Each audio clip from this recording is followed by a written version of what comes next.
Bill in Liberia. Hello and welcome to ELBC Newsline. Today is Tuesday, February 3, 2026, and I'm Grace Tower presenting in headlines. Our candidacy for election to the African Union Peace and Security Council has been accepted by the African Union. Government welcomes acceptance of Liberia's candidacy for a seat on the African Union Peace and Security Council. Vice President Jeremiah Cohn fulfills promise provide solar lights to Zles City in Grand Juda County. Contractors will be mobilized this year to begin the construction of the 61.5 kilometer. Public Works Ministry promises aggressive road works in southeastern Liberia. And of the foreign scene, Ethiopian Airlines resumes flights to northern Tigray days after suspending them following clashes between regional and national forces. We will also bring you an ELBC commentary titled President Boakai upbeat about maintaining regional peace and security. These plus many other developments are all coming up, including our regular features here on this line. But first, a bulletin of news read for us by Nakita Roberts. The government of Liberia has welcomed the acceptance of Liberia's candidacy for its seat on the African Union Peace and Security Council for the 2026-2028 period. Deputy Foreign Minister for International Cooperation and Economic Integration, Dr. Ibrahim Yin, disclosed that Liberia's was accepted by the AU, describing it as a major diplomatic achievement. Deputy Minister Yin said the acceptance reflects growing confidence in Liberia's leadership and foreign policy direction within the global community. According to him, the Foreign Ministry is working closely with international partners to secure support for Liberia's bid, ensuring that the country's positions aligned with global expectations and regional interests. He noted that the acceptance of Liberia's candidacy places the country in a stronger position to contribute meaningfully to international decision making and multilateral cooperation. Deputy Minister Ye said the ministry remains committed to advancing Liberia's interests abroad while promoting peace, cooperation, and sustainable development. Government says it is advancing Liberia's economic diplomacy through the Liberia European Union Business Forum scheduled for February 24 to 26 in Brussels. The Deputy Foreign Minister for International Cooperation and Economic Integration, Dr. Ibrahim Yin, said the forum is being organized in collaboration with the National Investment Commission and the European Union. Deputy Minister Ye disclosed that about 60 Liberian businesses, including private firms and state-owned enterprises, will participate in the event. He said the forum will feature panel discussions, investment presentations, and business meeting with European partners. Meanwhile, the Deputy Minister noted that the ministry expects the engagement to attract investment and strengthen Liberia's economic partnerships. The mayor of Zles City in Grand Juda County, Philip Zenayan, has confirmed the arrival of 50 pieces of solar lights and poles to light up the city. The gesture is in fulfillment of Vice President Jeremiah Cohn's promise made to the people during his recent visit to the county. Our correspondent said the Vice President further cautions that the lights be maintained and used for its intended purpose. Major Denayan assured that the lights will be well taken care of. Meanwhile, community members have begun planting the poles for the installment of the lights. They appreciated the Vice President for keeping his word. The Public Works Ministry has announced plans to commence major road work this year, affecting Grand Juda County and other areas. Deputy Information Minister for Press and Public Affairs Daniel Sando explained that government is mobilizing contractors to begin the 85, 61.5, and 48-kilometer road project between Kilipo to Johntown, among others. Minister Sando stated that modalities are being worked out with construction companies to begin the procurement process. The Deputy Information Minister made the disclosure Tuesday at the Information Ministry's regular press briefing in Monrovia. Meanwhile, Liberia has been re-elected to the Executive Council of the Federation of Atlantic African Press Agencies, FAPAR, for another 3-year term. The re-election of Liberia took place on Thursday, January 29, 2026, during the General Assembly held in Marrakech, Morocco. According to Deputy Information Minister for Press and Public Affairs, Daniel Sando, Liberia's re-election on the council is based on the confidence reports in the country by member states. Minister Sanders said the PAPA comprises of 30 members from Atlantic African countries, which seeks to foster cooperation, capacity building, and the exchange of credible information. He said it is also intended to enhance media standards and address challenges faced by the media on the African continent. The Economic Community of West African States, ECOWAS, has congratulated Liberia on its election as a non-permanent member on the United Nations Security Council, UNSC. Liberia was elected as the UN General Assembly with a decisive 181 votes representing the African Union A3 bloc. Its 2-year tenure began in January 2026, marking the country's first return to the council since a brief negotiated term in 1961. In an official statement, the ECOWAS Commission termed the victory as a resounding testament to the international community's confidence in Liberia's joining of resilience, peace, and democratic consolidation. The Commission noted that ECOWAS reassures Liberia's of its unwavering support and the collective barking of all member states to ensure a successful and impactful tenure. The regional body believes Liberia's seat is a vital platform for advancing West Africa's core interests. ECOWAS pledged to support Liberia in promoting regional priorities and democracy, peace, and security within the Council's deliberations. At the same time, the Economic Community of West African States, ECOWAS, is poised to inaugurate its new consolidated headquarters in the Nigerian capital, Abuja. The facility is scheduled to become operational by March 2026.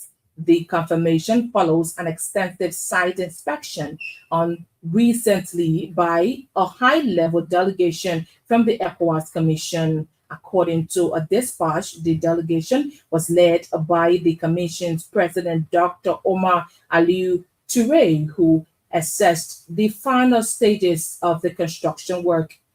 Rising on the 7 hectares plot along the Abuja Airport Road, the complex is designed to jointly house the ECOWAS Commission, the Parliament, and the Court of Justice. Upon completion, the facility will serve as a central hub for regional governance, diplomacy, and legal proceedings, enhancing the efficiency and sovereignty of West Africa's premier political and economic union.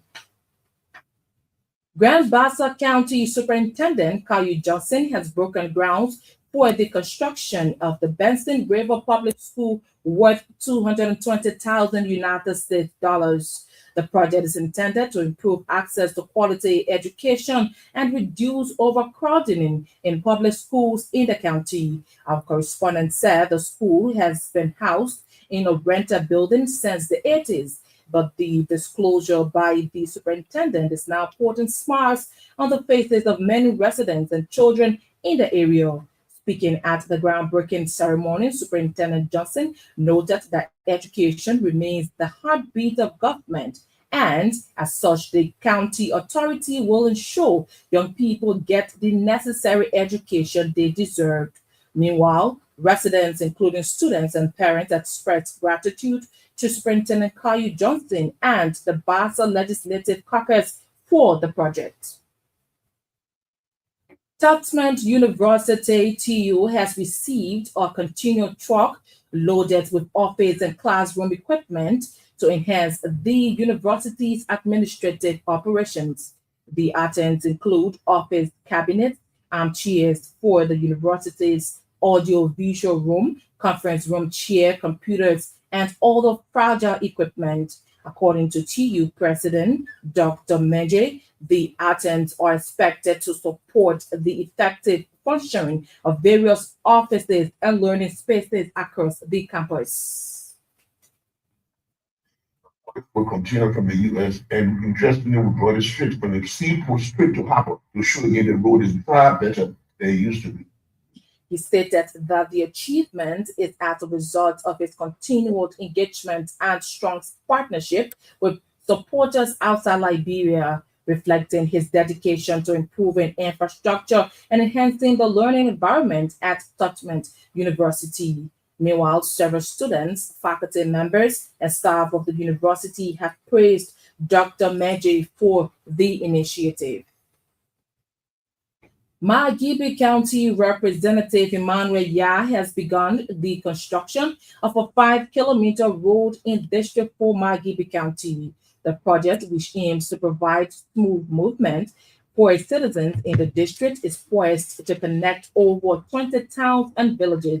Our correspondent said yellow machines have been deployed to grade the road, especially the one that leads to Monrovia. Representative Yah is quoted as saying the gesture follows his visit to the area after noticing the deplorable condition of the road. He believes the road, when completed, will boost economic activities in the district by easing transportation of goods and services between connected towns and villages. Meanwhile, several residents of the county have thanked Representative Yah for the gesture. The recent cutting off of Representative Musa Belati's toll in the Southeast has been linked to poor turnout, contrary to reports given by his party. During his recent tour of the Southeastern region, the Citizens Movement for Change CMC political leader announced that he was cutting short his tour due to an incident involving one of his vehicles. But some citizens of River G County told our correspondent that they refuse to attend Mr. Belati's activities because he does not have any tangible development in the Southeast. They vowed not to be carried away by any political rhetoric, adding that Southeastern Liberia will only embrace public figures who are making impact in the region. Meanwhile, residents of River G County are commending the Liberian government for ongoing efforts to address road challenges in the Southeast. Law enforcement officers in Lower Margibi County have forwarded a 30-year-old man to court for allegedly killing his biological daughter. The suspect, identified as Lazo Lincoln, was arrested in Nimba County following a manhunt operation. Community dwellers told our correspondent that the child lived with the suspect along the Barclay Farm area. They said concerns were raised when residents began perceiving bar odor from the man's house after noticing that both the man and the child were not seen for days. The Nimba County Detachment of the Liberia National Police LMP has arrested, charged, and forwarded to court 20-year-old Lee Mayen for multiple crimes. Nimba County Police Commander, Assistant Commissioner of Police Mendian Lamin said the suspect was arrested in the City View community in Ganta after attempting to commit murder.